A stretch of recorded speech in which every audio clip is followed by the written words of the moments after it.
lakukan dengan senang hati, bukan ada embel-embel motivasi mau jadi apa gitu kan, mau cari uang di sini atau mau dikenal populer, mau jadi artis gitu.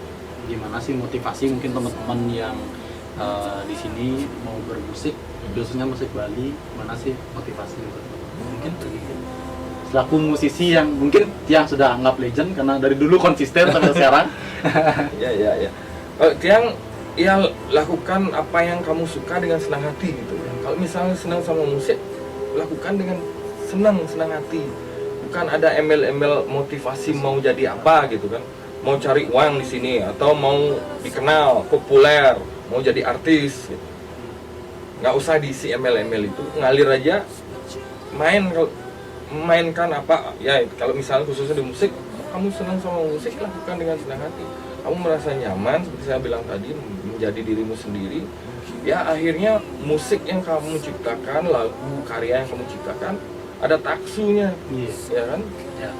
Karena karya itu nggak ada taksunya, memang flat dia. Kalau kamu senang melakukannya, full fokus, full dari dalam hati, akhirnya karya yang keluar itu metaksu ya, kita istilahnya anak Bali ya, metaksu ya. Jadi orang yang mendengarkan dan melihat juga pasti akan merasakan, ini lagunya bagus, liriknya bagus, pasti ada ceritanya, dan itu kan ada prosesnya. Jadi energi kita transfer ke orang yang mendengarkan dan melihat. Itu akhirnya impactnya kalau kita melakukan dengan senang hati tanpa ada keinginan saya mau terkenal, saya mau punya followers segini, gitu kan? Saya mau nanti dibayar segini. Kalau misalnya saya populer, berarti saya akan diundang. Jangan kesana dulu. Lakukan dengan senang hati. Belajar yang banyak, lihat referensi bermusik yang bagus-bagus, skill ditingkatkan. Jadi, dengan senang hati. Di urusan terkenal atau apapun itu adalah bonus seperti itu. Ya akhirnya karya kita yang mengenalkan kita, bukan kita yang memperkenalkan diri kan. Oke, saya sangat setuju itu. Ya. Karena kebetulan saya juga di videografi juga. Dia juga megang konsep itu, biarkan nanti karya kita yang memperkenalkan kita. Makanya kita harus, kalau menurut saya sendiri ya belajar. Ya kita kan bukan, kalau kita di bidang boleh dibilang masih ada seni fotografi, seni videografi, seni musik, kita kan bukan marketing. Iya. Jadi nggak perlu banyak. Karya kita sudah berbicara banyak, sudah ada full dari awal sampai terakhir, itu udah ada ceritanya banyak yang mau kita ceritakan dan share ke teman-teman yang mau mendengarkan dan itu mau melihat. Jadi sudah cukup bikin karya yang terbaikmu. Jangan bikin sedikit, bikinlah terus yang banyak, bikin, karena dari sekian banyak nanti akan ketemu yang baik. Misalnya anggap contoh nih, punya lagu 10, anggap 3 yang baik, 1 pasti terbaik. Tapi kalau punya lagu 2, mana yang baik? Karena nggak ada perbandingannya. Jadi makanya banyaklah bikin karya, tapi jangan dikeluarkan semua gitu kan. Review lagi, kita yang mereview lagi. 10 punya karya, kita review lagi, kira-kira menurut kita oke, 3 yang baik, yang 7 nih simpan dulu.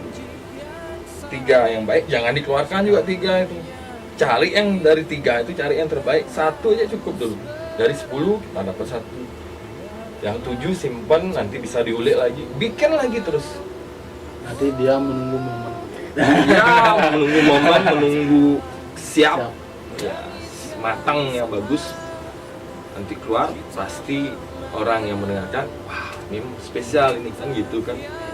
Jadi ya memang tugas kita sebagai seorang, kalau saya seniman musik ya memang tugas kita berkarya, menciptakan banyak karya yang banyak dan terus konsisten menciptakan. Karena itu aja tugas kita. Selain ya akhirnya kita diundang sama orang untuk membawakan karya kita, dan itu pun banyak harus belajar kan. Saya juga pas masih banyak belajar dan tidak tidak instan, melalui proses panjang. Saya dulu waktu SMA sering ikut festival musik, sering kalah juga, nggak dapat juara, tapi paling tidak saya dapat latihan panggung, jam terbang. Jadi kita mereview terus, melihat diri kita di mana kita salah, di mana kita kurang, memperbaiki lagi terus. Dan di saat sekarang pun masih belajar terus, karena kita tidak akan jadi tiba-tiba smooth, lancar semua, pasti ada kendala, ada masalah, ada banyak kurang, autokritik diri sendiri. Sampai akhirnya kita menemukan satu momen, menemukan orang kelihatan puas saat kita membawakan lagu itu. Nah, di sana nikmatnya. Puasan Ya, masalah nanti upahnya ya anggap rezeki aja gitu. Kan contoh mamanya dari lagunya di Ubud dulu yang masih gimana ya, ke setiap event kayak gitu dengar masih sangat melekat itu yang pertama tuh Bulan Bintang kan. Itu kan sangat viral ya. Yang kedua itu lagunya yang Gantung. Ya. Itu memang sampai sekarang pun, jujur kalau lagu Gantung itu sampai sekarang pun kalau mendengar, kalau sekilas mendengar tuh kayak merinding. Karena mungkin dulu kan pas masa remaja tuh karena mudanya kayak masa dari jati diri kayak gitu kan. Ya mulailah galau-galau kayak gitu pas zaman itu. Lagu itulah yang menemani kayak gitu. Dan yang ya kalau dari Kiss-nya itu sendiri yang menurut saya itu sangat emosional itu adalah Sakit Jiwa. Karena gimana ya, paparan yang didapatkan itu luas sekali kalau memang kita benar-benar perhatikan. Dari mana nih bisa kok? Ya kalau lagu di Ubud malah yang benar-benar boom, malah lagu Bulan Bintang sama Gantung yang simple sekali musiknya, gitar bolongan aja kan, nggak ribet-ribet. Jadi memang di lagu itu memang kenapa konsepnya akustikan, simple, sederhana, hanya gitar bolong aja, karena memang saya mau menonjolkan liriknya itu. Kalau misalnya dibalut dengan musik banyak, kemungkinan nanti tenggelam dia liriknya. Padahal keinginan saya memang orang yang mendengarkan ini harus mendengarkan jelas liriknya, karena di sana ada lirik-lirik yang boleh dibilang ada sedihnya, ada inspiratifnya, ada motivasinya untuk kita up gitu kan. Ya, jadi lagu yang memang liriknya dalam ya memang saya balut dengan apa, sederhana. Terus kalau di Sakit Jiwa misalnya tadi dibilang senang, ya memang lagu Sakit Jiwa itu dimensinya ya kenapa ya, pernah nggak lihat orang, pernah nggak masuk ke rumah sakit kebetulan jiwa? Saya tuh pernah gini ya di luar sebagai content creator lah Ya. Saya juga kuliah di kesehatan, perawat gitu Ya, karena Tiang sempat pernah melalui lah ke rumah sakit, melihat sorotan pandangan mata orang yang jiwanya ya kalau dibilang ini sakit gitu kan, ya, memang kita merinding ya, takut gitu kan. Jadi karena saya pernah merasakan gimana sakitnya namun patah hati itu, kosong matanya kita. Jadi transfernya ke sana itu dah ke lagu sakit jiwa itu, makanya dapet sampai ke di videonya dapet. ya itu lah Ya, jadi hal seperti itu lah akhirnya yang bilang tadi, ayo transfer ininya kamu untuk di karya ini, akhirnya karya ini mentransfer lagi ke orang yang mendengar, tersihir lah istilahnya. Itu yang saya pelajari, karena saya kan fans banyak musisi-musisi hebat, penulis-penulis hebat.